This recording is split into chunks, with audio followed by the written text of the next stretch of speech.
Growth will never ask for permission, and when you grow, not everyone will be able to follow you.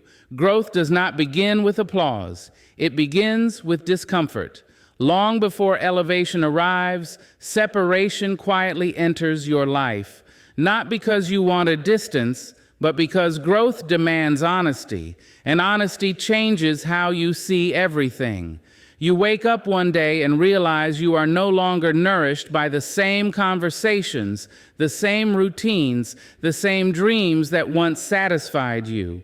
What once felt familiar now feels heavy.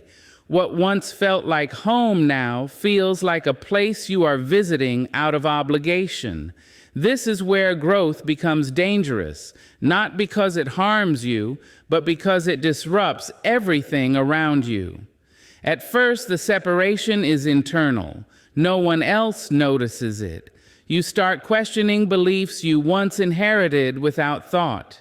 You examine patterns you once repeated without resistance. You begin asking yourself why you tolerate what drains you, why you silence what matters to you, why you settle for what feels safe instead of what feels true. This inner shift creates a quiet distance between who you are becoming and who you used to be. And once that distance forms inside you, it inevitably reflects outward. You start responding differently. You listen more closely. You speak with intention instead of habit. And suddenly, people sense something has changed, even if they cannot name it. Growth makes others uncomfortable because it mirrors what they have avoided within themselves. Your awareness exposes stagnation, not through judgment, but through contrast. And that contrast is often enough to create separation. This separation can feel like loss. You may find yourself grieving relationships that are still alive but no longer aligned. You laugh together, but something is missing. You sit in the same room, yet feel worlds apart.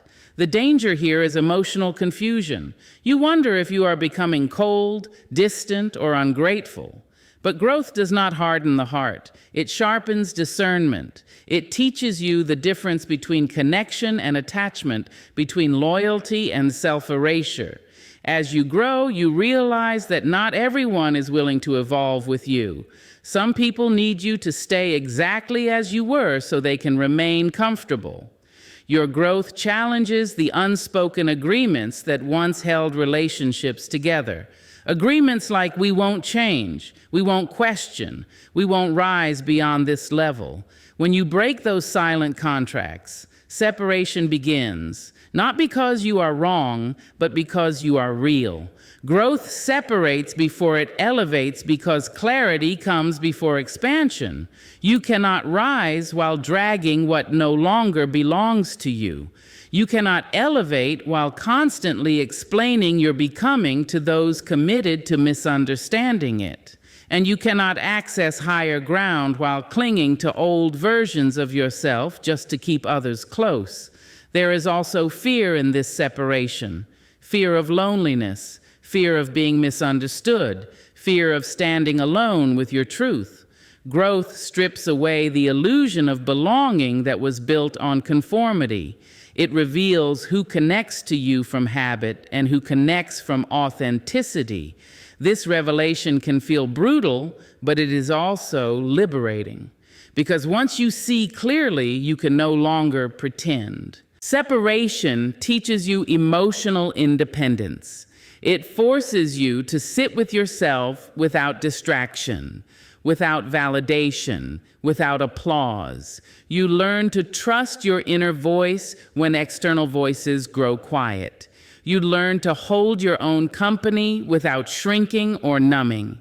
This is where strength is built, not in crowds, but in solitude, and yet this stage is often misinterpreted.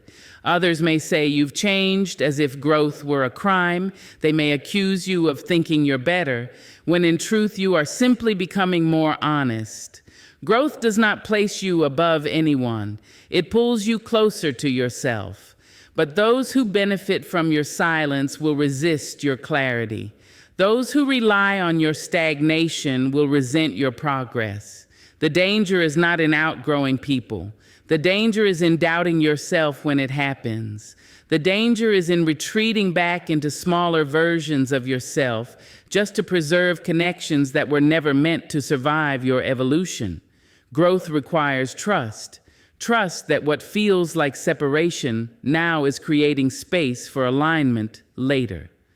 Elevation cannot occur in crowded emotional spaces filled with obligation, guilt, and outdated expectations. Separation clears the path. It removes noise. It refines your energy. It prepares you for environments, relationships, and opportunities that match the depth you have earned. But before you reach that height, you must walk through the valley of detachment. This stage teaches you boundaries without bitterness. You learn to love people without abandoning yourself. You learn that distance does not equal disrespect. Sometimes it is the highest form of self-respect. Growth separates you from what drains you so you can preserve what sustains you. Elevation comes later. It arrives quietly, like peace settling into your bones.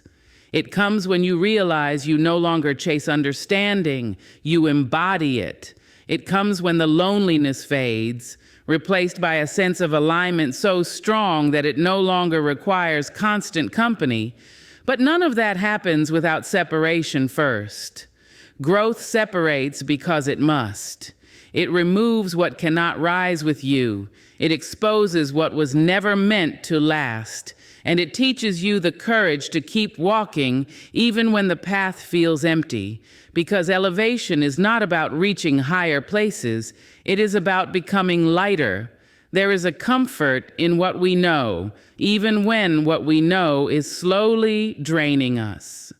Familiarity has a way of disguising itself as safety, convincing us that staying is wiser than risking change. It wraps itself around our routines, our relationships, our daily choices, and whispers that this is enough, that this is all there is. And for a long time, we believe it, not because it fulfills us, but because it is predictable. Predictability feels like control, and control feels like peace until it doesn't. Familiarity becomes dangerous when it begins to limit your breath, when your world starts shrinking, not from lack of opportunity, but from fear of disruption. You stay where you are understood in shallow ways rather than venture into spaces where you might be seen deeply. You repeat conversations that no longer challenge you. You maintain connections that no longer inspire you. And slowly, without realizing it, you build a life that looks stable from the outside but feels hollow within. The cage is not made of cruelty. It is built from comfort, from inside jokes that no longer make you laugh, from expectations that no longer reflect who you are becoming, from people who know your past so well that they refuse to acknowledge your future. The bars are invisible, which is why they are so hard to escape. Nothing is obviously wrong, yet everything feels slightly off. You tell yourself you should be grateful. You remind yourself that others have less, but gratitude should not require self-abandonment. Familiarity asks you to stay the same so the environment doesn't have to change. It rewards consistency over growth, compliance over curiosity. When you begin to evolve, the familiar pushes back. It labels your restlessness as discontent, your boundaries as arrogance, your dreams as impractical. Not because they are, but because they threaten the balance that keeps everyone else comfortable. This is how familiarity becomes a cage. It conditions you to mistake stagnation for loyalty. You begin to feel guilty for wanting more than what the circle has normalized. You hesitate to speak your truth because it disrupts the rhythm of how things have always been. You edit yourself to fit into rooms you once belonged in, even as your spirit presses against the walls. Over time, this self-editing becomes exhausting. You find yourself performing instead of living, smiling through conversations that leave you depleted, agreeing with narratives that no longer align with your values. You start losing touch with your inner voice because the noise of the familiar is louder. And the most dangerous part is that no one else notices your quiet suffocation because you are still present, still functional, still playing your role. The cage tightens when you realize that staying has a cost, not a visible one, but a spiritual one. You begin to feel disconnected from your own potential. Your intuition grows restless.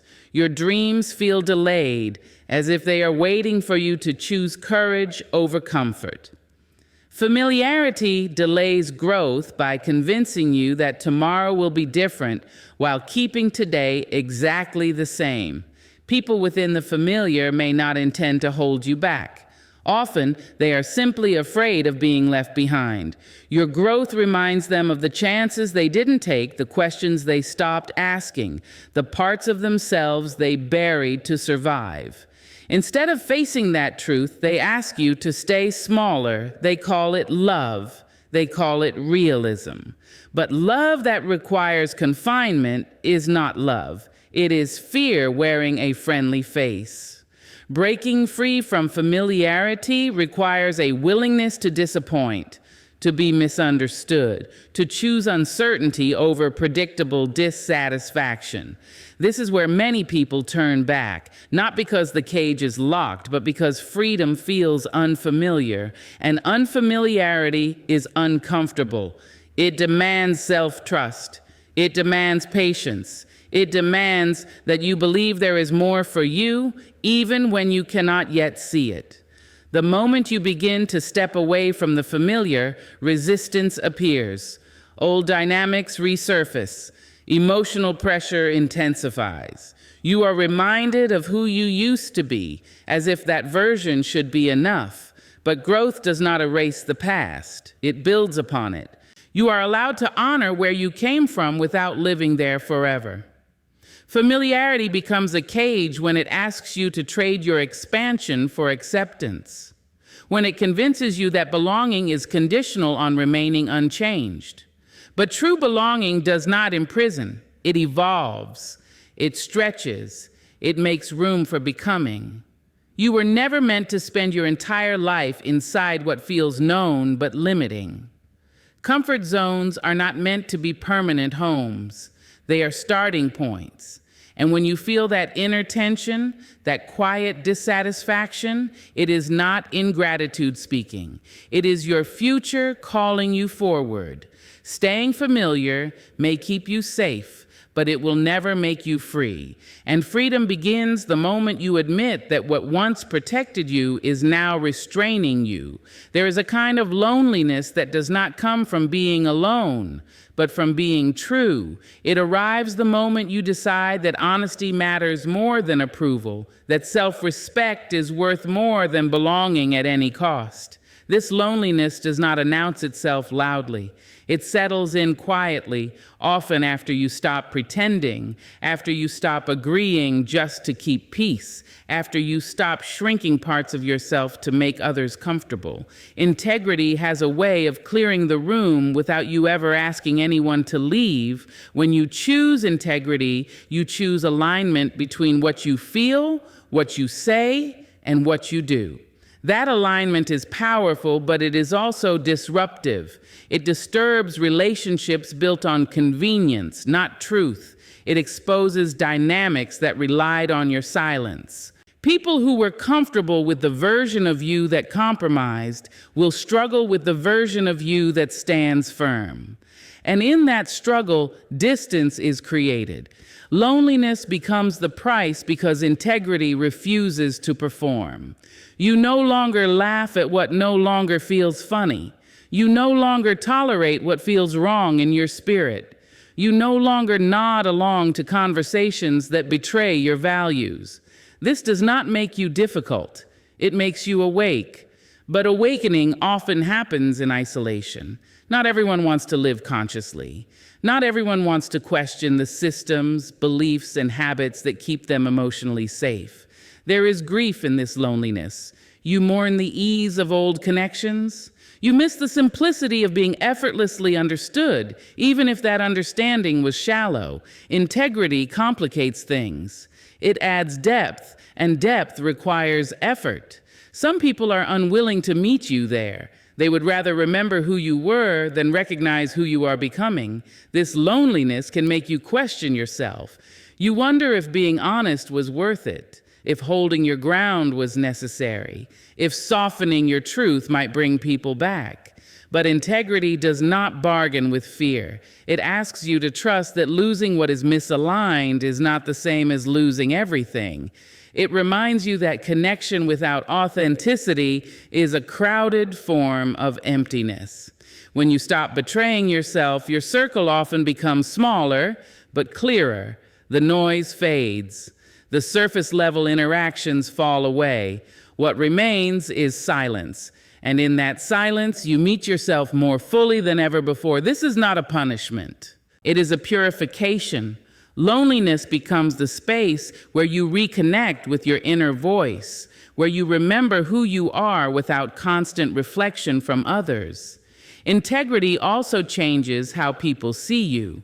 Some will admire your courage from a distance.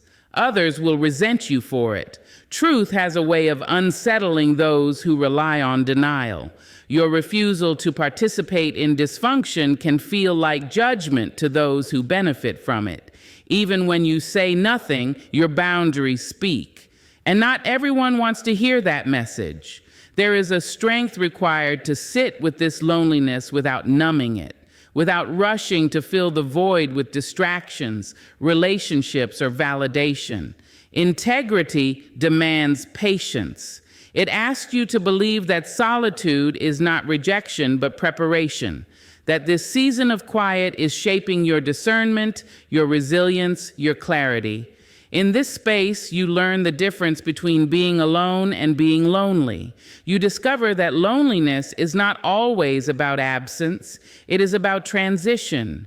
You are between versions of yourself, between connections that no longer fit and ones that have not yet arrived. Integrity keeps you here longer because it refuses shortcuts. It will not allow you to settle for almost aligned just to escape discomfort. People often say they value honesty, but few are ready for its consequences. Integrity challenges power dynamics. It removes masks. It ends cycles of people-pleasing that once kept relationships intact. When you stop over-explaining, over-giving, over-accommodating, you disrupt expectations, and disruption often leads to isolation. But there is dignity in this solitude. There is peace in knowing that your presence is no longer conditional on silence, that your worth is no longer negotiated through compromise. Integrity teaches you to stand alone without becoming hardened, to be firm without becoming cruel, to be truthful without needing to be loud. This loneliness sharpens your awareness. You begin to recognize connections that feel nourishing rather than draining. You stop chasing familiarity and start valuing resonance. Integrity refines your standards, not just for others, but for yourself. You become more intentional with your energy, your words, your commitments. And slowly, almost imperceptibly, something shifts. The loneliness changes its texture. It no longer feels like emptiness, but like spaciousness, like room to breathe, like ground being cleared for something more aligned. Integrity never leaves you stranded. It leaves you available. Choosing integrity will cost you comfort. It will cost you convenience. It may cost you people, but it will give you something far more valuable, a life that feels true when no one is watching. There is a particular kind of misunderstanding that only comes from growth. It does not come from strangers. It comes from those who knew you before you knew yourself. From people who memorized your old patterns, your old fears, your old silences, and decided that version of you was permanent. When you begin to change, they don't see evolution. They see disruption. And in that space, misunderstanding becomes inevitable. Those who knew the old you often believe they know the whole story.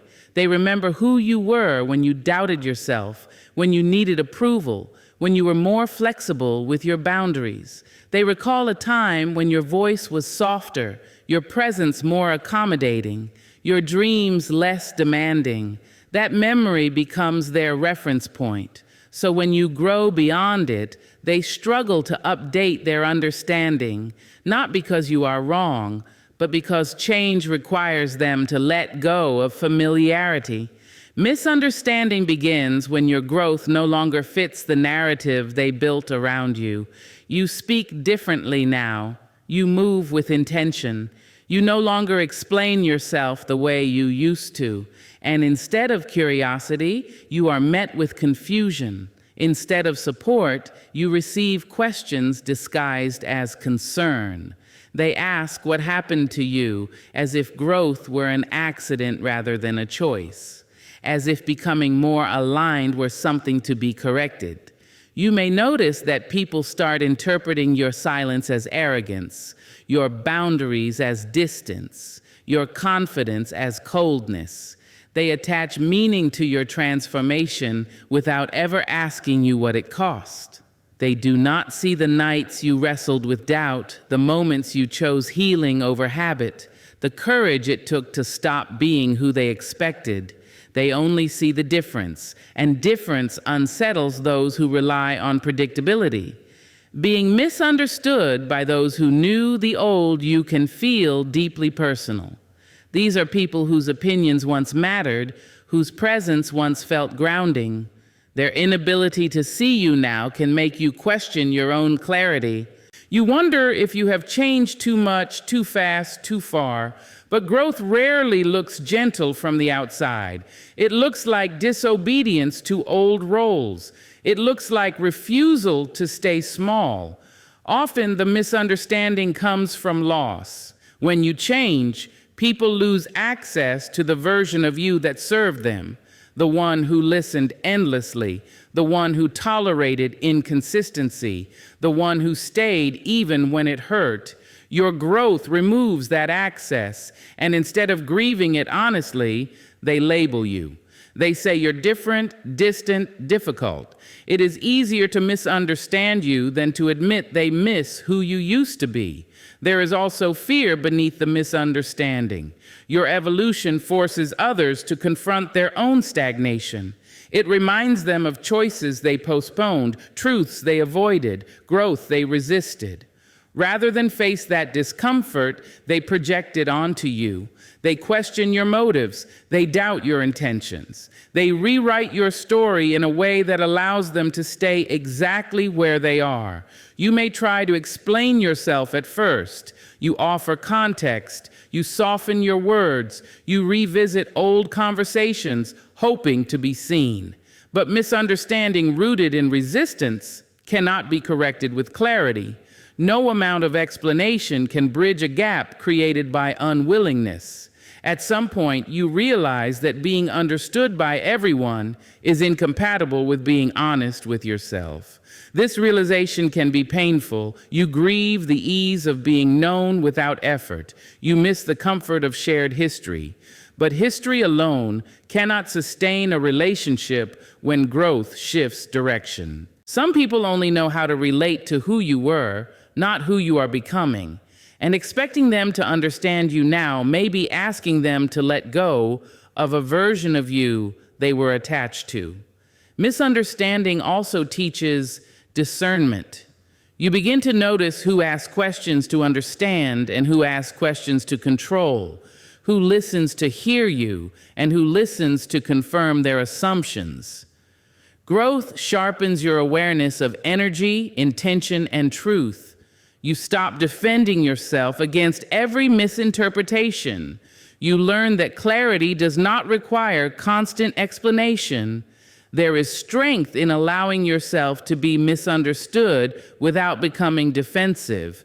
It requires confidence rooted in self-knowledge. When you know why you changed, you no longer need universal approval. You stop seeking validation from people who are committed to outdated versions of you. You let their confusion be theirs. This does not mean you become indifferent. It means you become anchored. You hold compassion without compromising your direction. You understand that people can only meet you as deeply as they have met themselves. Their misunderstanding is not always a reflection of your failure to communicate. It is often a reflection of their inability to perceive growth. As time passes, you may notice that some relationships fade quietly, not with conflict, but with distance. Conversations become shorter, invitations less frequent. The connection dissolves not because of a single moment, but because alignment has shifted. This, too, is a form of misunderstanding, one that expresses itself through absence rather than words. And yet, in this space, something important happens. You begin to attract people who meet you where you are, not where you were. People who don't require you to explain your growth because they recognize it. People who don't cling to your past because they are invested in your becoming. But you cannot access those connections while trying to preserve every old one. Being misunderstood by those who knew the old you is not a sign that you have lost yourself. It is often a sign that you have found yourself, that you are no longer performing familiarity for comfort, that you are choosing authenticity even when it costs you understanding. There is quiet freedom in accepting that not everyone will update their perception of you. You stop carrying the burden of other people's expectations. You stop shrinking to fit memories that no longer define you.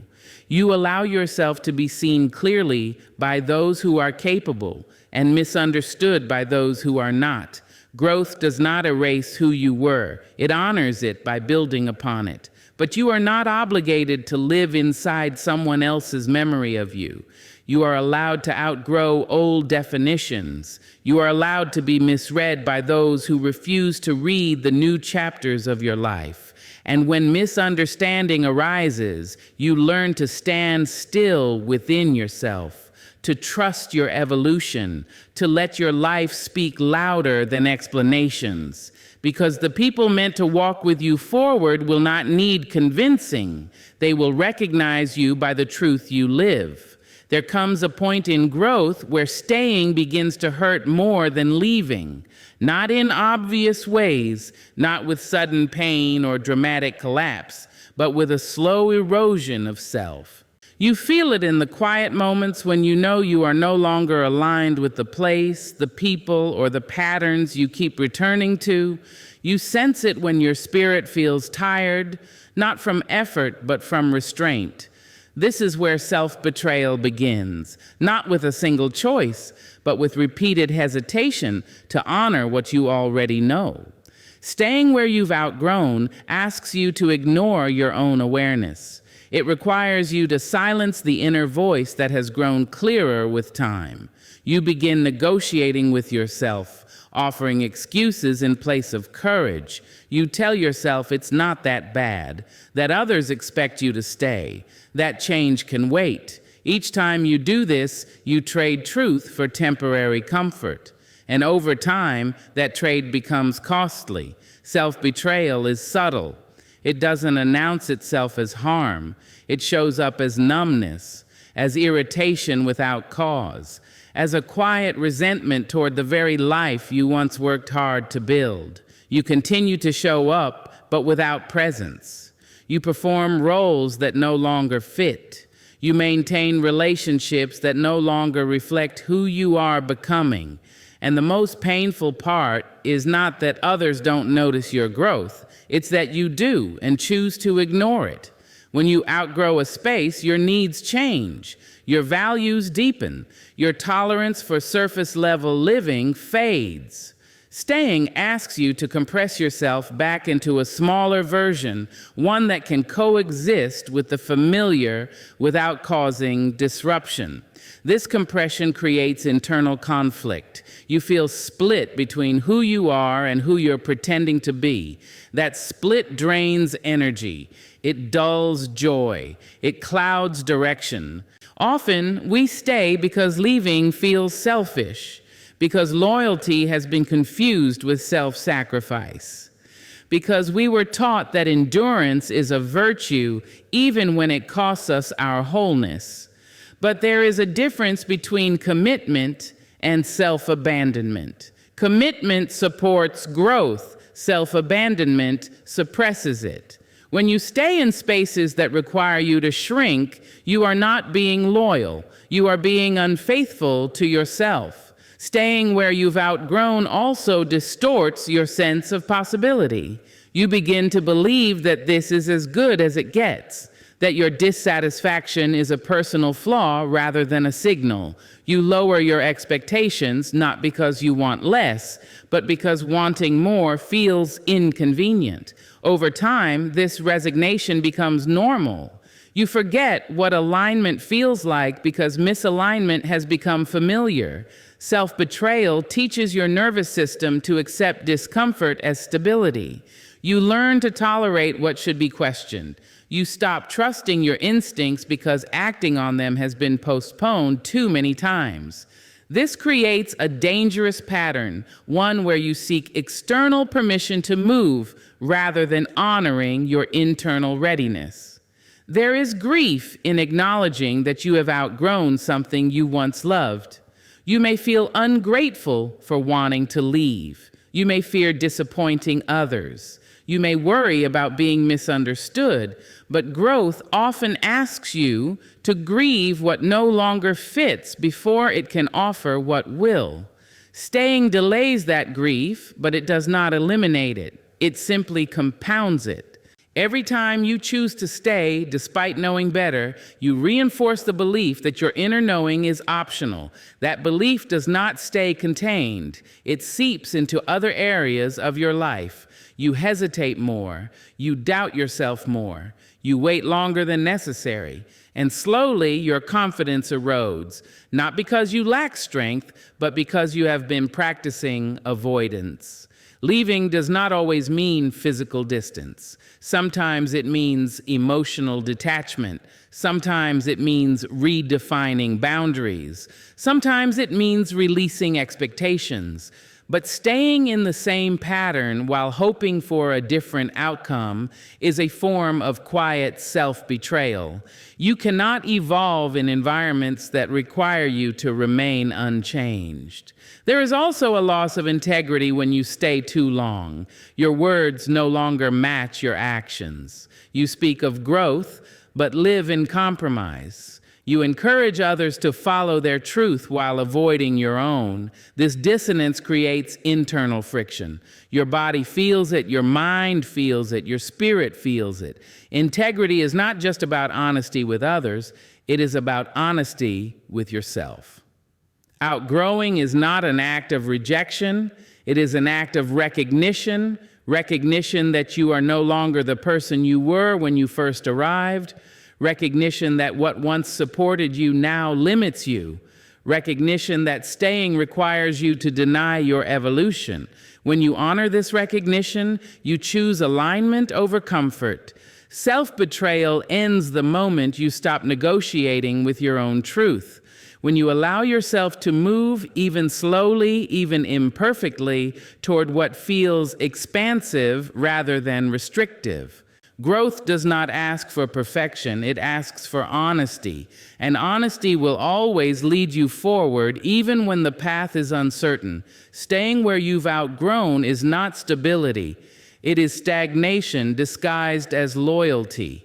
And the longer you remain, the more you teach yourself that your becoming is optional. But it is not. Your growth is not a phase, it is a responsibility you owe to yourself.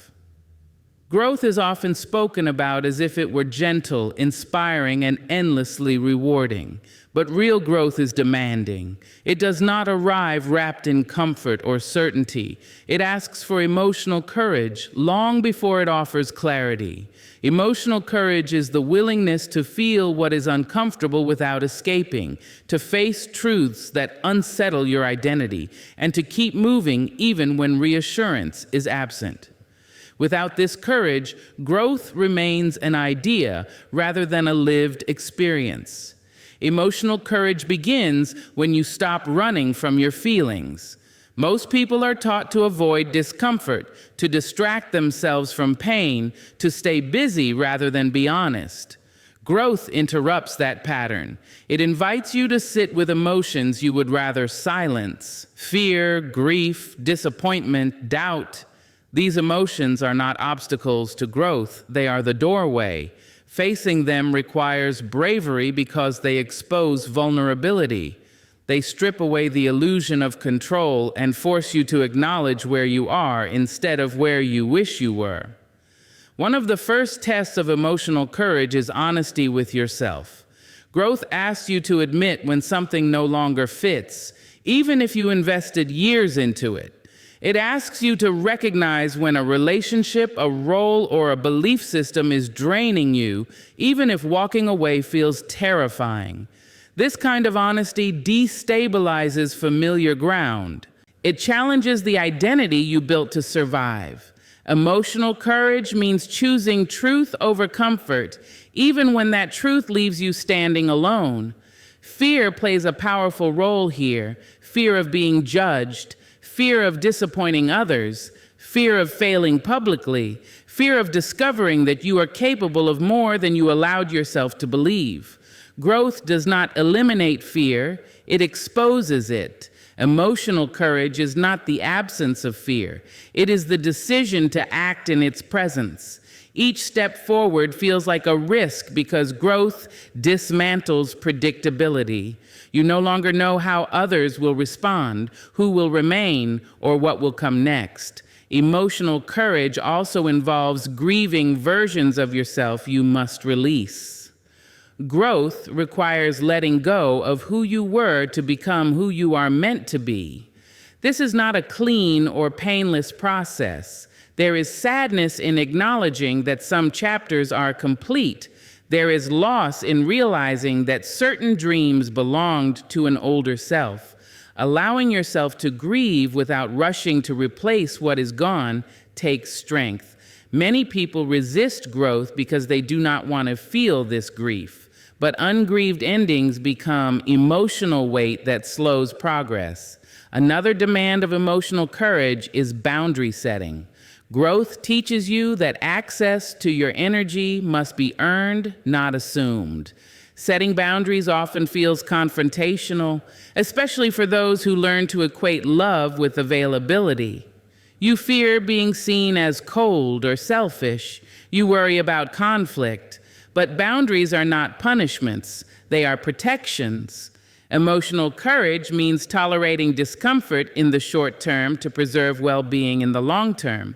It means choosing respect over approval. Growth also challenges your relationship with loneliness. As you evolve, you may find fewer people who understand you. Familiar connections may fade. Support systems may shift. Emotional courage is required to stay present during this loneliness rather than retreat into old patterns just to feel connected. It takes courage to trust that solitude is not abandonment, but a season of recalibration. In these quiet moments, you learn who you are without constant reflection from others. There is also the courage of responsibility. Growth removes the comfort of blame.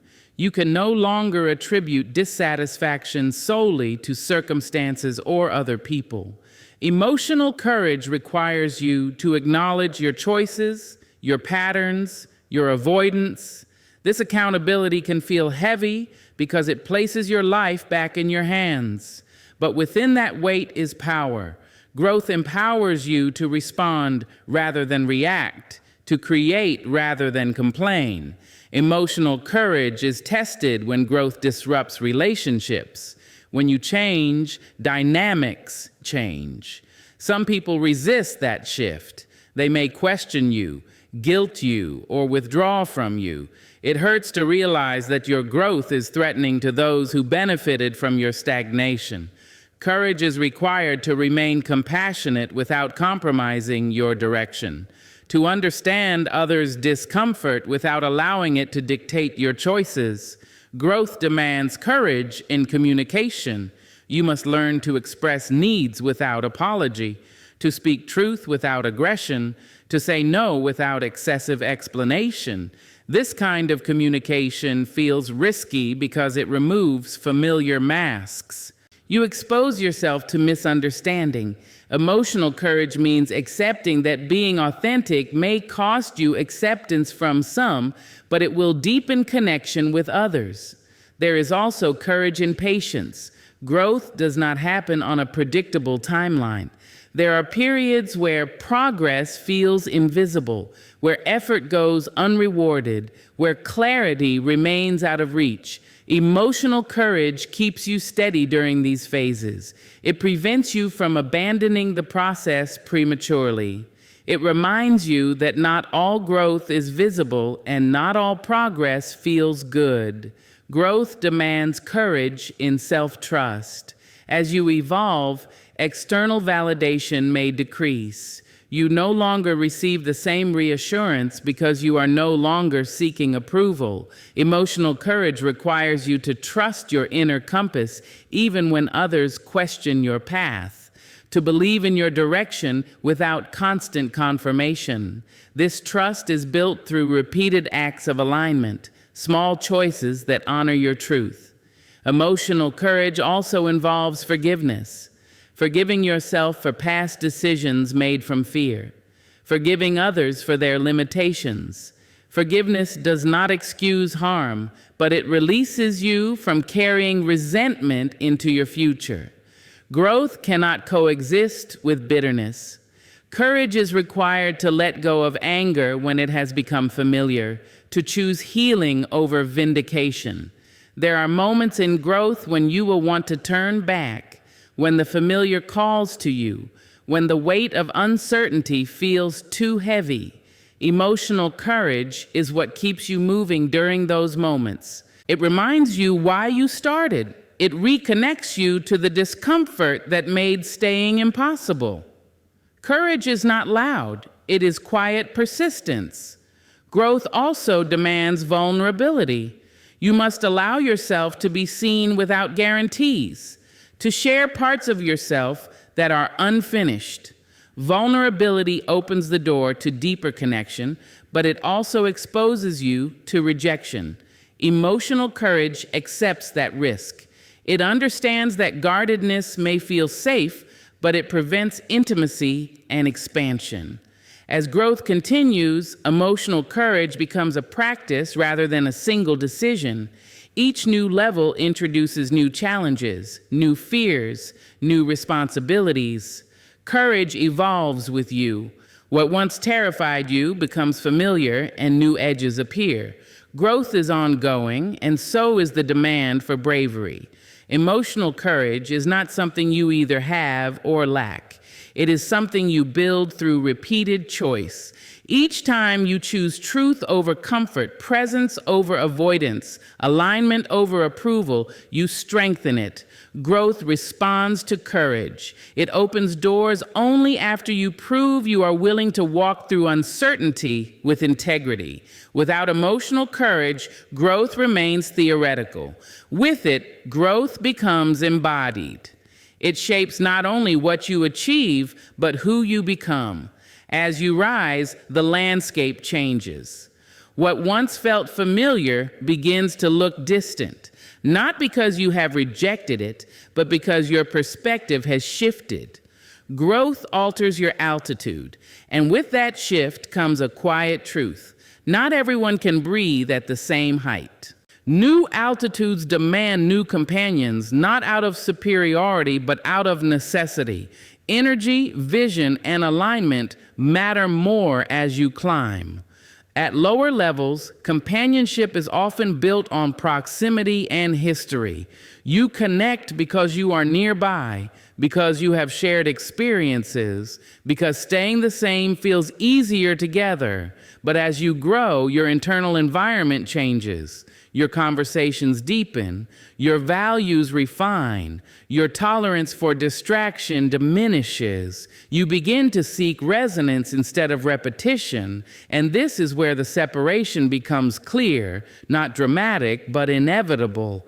New altitudes expose differences that were once invisible. What used to feel supportive may now feel heavy. What once felt exciting may now feel distracting. You are no longer fueled by chaos, gossip, or competition. You crave clarity, honesty, and mutual growth. This shift is not a rejection of others. It is a recognition of what your nervous system, your mind, and your spirit now require to function well. Companions at higher altitudes do not pull you back into old patterns. They do not ask you to explain your growth or defend your boundaries. They understand the language of discipline, self-awareness, and accountability. They challenge you without diminishing you. They celebrate your expansion without feeling threatened by it. But you cannot meet these companions while holding tightly to relationships that require you to stay small. There is discomfort in realizing that some connections cannot travel with you. Shared history does not guarantee shared direction. Loyalty to the past can become resistance to the future. You may try to bring people with you, hoping they will rise alongside you. Sometimes they do, often they cannot. Growth is a personal journey. No one can climb on your behalf. New altitudes also require companions who respect silence as much as conversation. At higher levels, not everything needs to be said. There is a mutual understanding that presence matters more than performance. These connections are not built on constant validation, but on trust. You feel supported without being consumed, seen without being scrutinized. As you elevate, your time becomes more valuable. Your energy becomes more intentional. You can no longer afford relationships that drain you, confuse you, or destabilize your focus. This is not selfishness, it is stewardship. You are responsible for protecting what you are building. New companions understand this. They do not take your boundaries personally. They honor them. Often, new companions enter your life quietly. There is no dramatic introduction, no immediate intensity, just a sense of ease. Conversations flow without effort. Differences are discussed without defensiveness. Growth is encouraged, not competed with. These relationships feel spacious. They allow you to expand without fear of abandonment. There is also humility required in finding new companions. Growth does not mean you have arrived. It means you are still learning. New altitudes expose new blind spots. The right companions will challenge you to remain open, grounded, and accountable. They will not place you on a pedestal. They will walk beside you. Letting go of old companions can feel like loss. You may grieve the laughter, the memories, the version of yourself that existed in those connections. This grief is natural. It does not negate the value of what was shared. It honors it. But clinging to what was can prevent you from receiving what is becoming possible. New companions reflect who you are now, not who you used to be. They speak to your present values, not your past wounds. They see your potential without trying to shape it for their comfort. Being around them feels energizing, not draining. You leave interactions feeling clearer, not smaller. As you move higher, the circle often becomes smaller. Depth replaces quantity. Quality replaces familiarity. This can feel lonely at first, but it is also clarifying. You begin to understand that connection is not about numbers, it is about alignment. One conversation that nourishes you is worth more than many that exhaust you. New altitudes require companions who are comfortable with growth being non-linear, who understand setbacks without judgment, who see challenges as part of the journey, not as failures. These relationships are resilient, they adapt, they grow with you. You do not choose new companions to escape the old. You choose them because your life requires different support now, different mirrors, different conversations, different energy. This is not abandonment, it is evolution. As you continue to rise, you learn to release the need to bring everyone with you. You trust that those meant to walk with you will find their way into your path naturally. And when they do, the connection feels less like effort and more like alignment. Growth changes your altitude, and at every new height, there are people who can meet you there, not to hold you back, but to walk forward with you. Outgrowing everyone around you is not cruelty, it is honesty. It is the soul's refusal to remain asleep. It is the heart choosing truth over comfort. It is the quiet courage to walk forward without knowing who will walk with you. And if you feel alone right now, remember this: trees do not apologize for growing taller. Eagles do not explain why they leave the nest. And you do not owe stagnation your future. Keep growing, keep rising, keep becoming. Because the most dangerous thing you can do is stay where your soul no longer belongs.